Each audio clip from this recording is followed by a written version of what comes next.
بسم الله الرحمن الرحيم.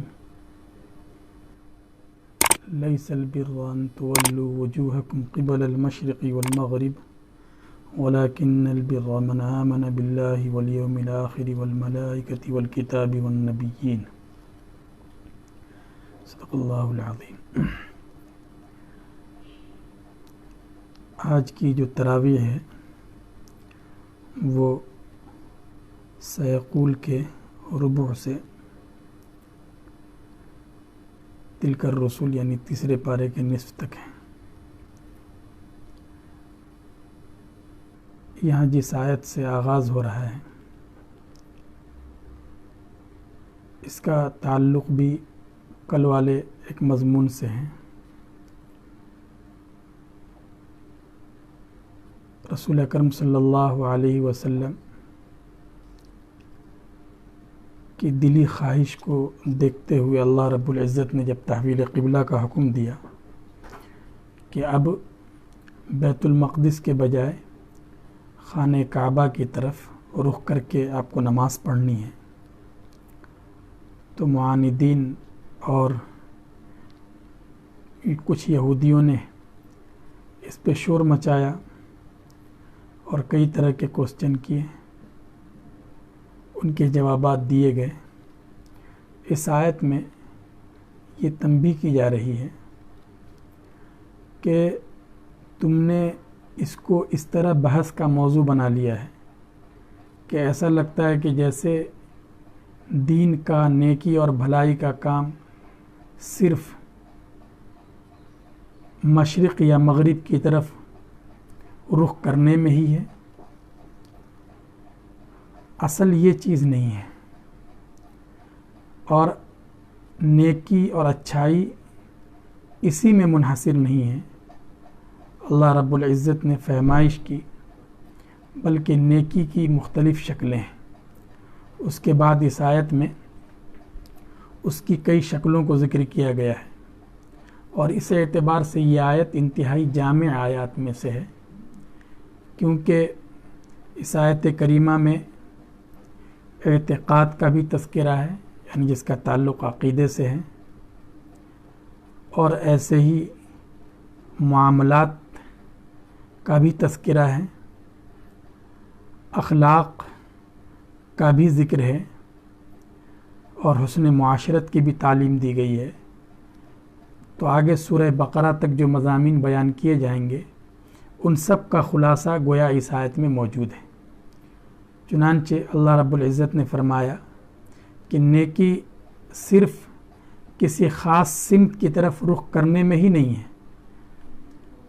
کہ اسی کو موضوع بنا لو کہ رخ کس طرف ہو رہا ہے، بلکہ نیکی اور اچھائی کے کام تو یہ ہیں: من آمن باللہ والیوم الآخر والملائکۃ والکتاب والنبیین. آدمی ایمان لائے اللہ پر، یوم آخرت پر، فرشتوں پر، کتاب پر اور انبیاء پر. اس کا تعلق عقیدے سے ہے.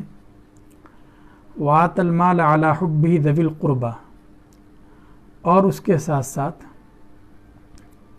عبادت مالی کا بھی تذکرہ ہے کہ خرچ کریں، مال سے محبت کے باوجود رشتہ داروں پر خرچ کریں، انہیں اپنا مال دیں. علی حبہ کا مطلب ہی یہ ہے کہ مال سے محبت ہے. یہ نہیں کہ کسی مال کو بیکار سمجھ کر اسے غریبوں کو یا یہ کہ رشتہ داروں کو دے دیا. نہیں، اس مال سے محبت ہے، اس کی چاہت ہے، اس کے باوجود اس مال کو اللہ کے راستے میں خرچ کیا. یا بعض حضرات نے کہا کہ حبہ میں ہو ضمیر کا مرجع اللہ رب العزت کی ذات گرامی ہے. مطلب یہ ہے کہ اللہ کی محبت کی وجہ سے مال خرچ کرے. یعنی جو بھی خرچ کر رہا ہے وہ دکھلاوے کے لیے نہیں بلکہ اخلاص کے ساتھ اپنے خدا کو راضی کرنے کے لیے کر رہا ہے. وہ اپنا یہ مال دے رہا ہے رشتہ داروں کو، یتیموں کو، مسکینوں کو، مسافرین کو، مانگنے والوں کو، اور ایسے ہی غلام ہیں یا جنہیں اپنی گردن چھڑانے کے لیے مال کی ضرورت ہے، جو قرض کے نیچے دبے ہوئے ہیں، ان کو دے. وَأَقَامَ الصَّلَاةَ وَآتَى الزَّكَاةَ. تو مالی عبادت کا بھی تذکرہ ہے. اور اس کے ساتھ ساتھ نیکی اصل یہ ہے کہ آدمی نماز کا اہتمام کرے اور زکوٰۃ دے۔ تو اوپر جو مال خرچ کرنے کا حکم تھا، یہ زکوٰۃ کے علاوہ نفلی طور سے جو آدمی اپنا مال خرچ کرتا ہے اس کا تذکرہ تھا، اور زکوٰۃ کا حکم الگ سے دیا گیا ہے۔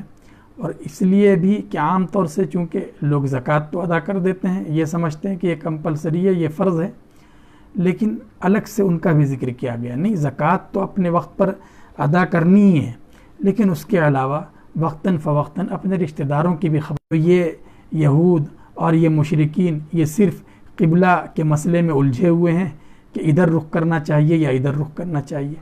والموفون بھی کرنے والے وہ لوگ ہیں جو جب کوئی عہد کرتے ہیں تو اس عہد کو پورا کرتے ہیں۔ بد عہدی اسلام میں بہت بڑا جرم ہے۔ لا ایمان لمن لا عہد لہ، کہ جس کے اندر اپنے عہد کو اور وعدے کو پورا کرنے کا اہتمام نہ ہو، گویا وہ ایمان سے خالی ہے۔ والصابرین فی الباساء والضراء وحین الباس، اور یہ تعلیم دی جا رہی ہے کہ اچھے لوگ، نیک لوگ وہ ہیں جو مصیبت میں، پریشانی میں اور کوئی بھی سختی کا موقع ہو، اس موقع پر بھی صبر سے کام لیتے ہیں، بے صبرے نہیں ہو جاتے۔ اولئک الذین صدقوا، یہی لوگ سچے ہیں اور یہی لوگ اللہ سے ڈرنے والے ہیں۔ تو یہ نیکی کے کام کی یہ الگ الگ شکلیں ہیں۔ آدمی کا عقیدہ درست ہو، مالی اعتبار سے انسان اللہ کے راستے میں خوب خرچ کرنے والا ہو، ایسے ہی عبادت کے اعتبار سے مضبوط ہو، اس کے اخلاق درست ہوں، اگر وہ عہد کرے یا وعدہ کرے اس کو نبھائے، تو یہ چیزیں بہت زیادہ اہمیت رکھتی ہیں۔ صرف اس کی اہمیت نہیں ہے کہ عبادت میں رخ کس طرف ہو رہا ہے، وہ تو نماز جو ایک اہم اور فرض چیز ہے اس کا ایک جز ہے، اس کے ارکان میں سے ہے۔ یا ایھا الذین آمنوا کتب علیکم القصاص فی القتل، اس آیت میں اللہ رب العزت نے ایک خاص حکم کا تذکرہ کیا ہے۔ یہ حکم قصاص مطلب یہ ہے کہ اگر ایک آدمی کسی دوسرے آدمی کی جان لے لیتا ہے تو قرآن کریم کا حکم یہ ہے کہ اس قاتل کی بھی جان لی جائے گی۔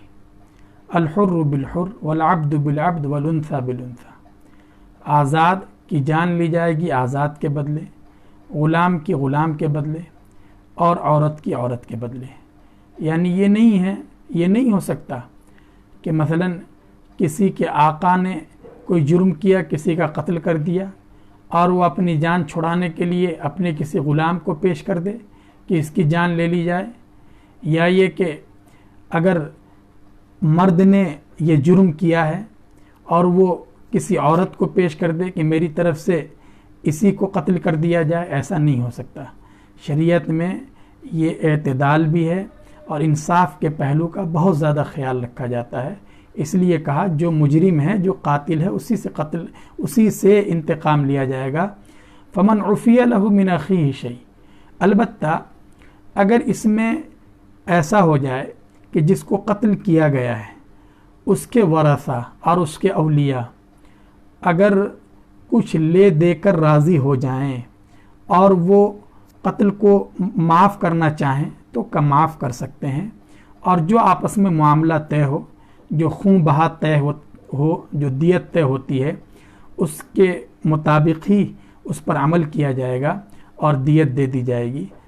اللہ فرماتے ہیں یہ تمہارے رب کی طرف سے تخفیف ہے اور یہ رحمت ہے، ورنہ اصل تو یہ ہے کہ جب اس نے کسی کی جان لی ہے تو اس کی بھی جان لی جائے گی۔ فَمَنِ اعْتَدَى بَعْدَ ذَلِكَ فَلَهُ عَذَابٌ أَلِيمٌ۔ آگے اللہ رب العزت نے فرمایا ہے کہ دیکھو یہ قصاص کا حکم، یعنی اگر ایک آدمی کسی کا قتل کرتا ہے تو اس کے بدلے میں دوسرے کی جان لی جائے گی۔